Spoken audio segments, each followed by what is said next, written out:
joie déjà. Ça fait 20 ans qu'on attend ça. Ça fait très longtemps qu'on entend parler de l'avancement vers la légalisation. Et là, c'est des choses concrètes, donc on est vraiment, vraiment très heureux, très motivé aussi.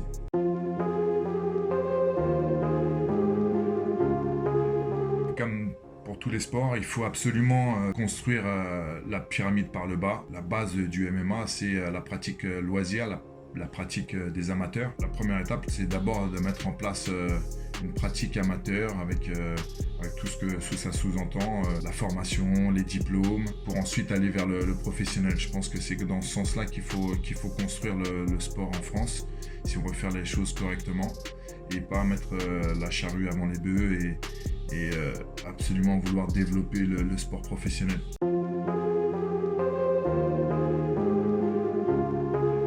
Alors, je pense pas que le MMA business soit obligatoire dans le lancement du MMA en France. Forcément, il va y avoir du MMA business puisque le MMA attire les grandes marques, les grandes ligues.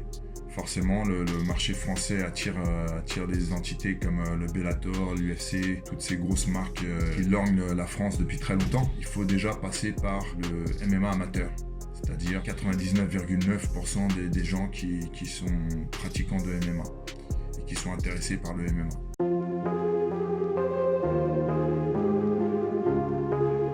Alors les premières étapes de la fédération, ça serait de fédérer les acteurs principaux du MMA en France, tous les gens compétents, tous les gens motivés qui ont déjà un gros passif dans le MMA français pour gérer, en tout cas les aider à gérer le MMA dans un premier temps, puis construire quelque chose ensemble. Je ne doute pas que les grosses fédérations de sport françaises ont déjà un savoir-faire, mais les acteurs du terrain sont obligatoires, nécessaires à mon sens. Et donc voilà, ça sera dans un premier temps, le but, ça sera de fédérer, d'unir tous ces acteurs autour d'une même table. Ce qui ne va pas être évident forcément, mais c'est nécessaire.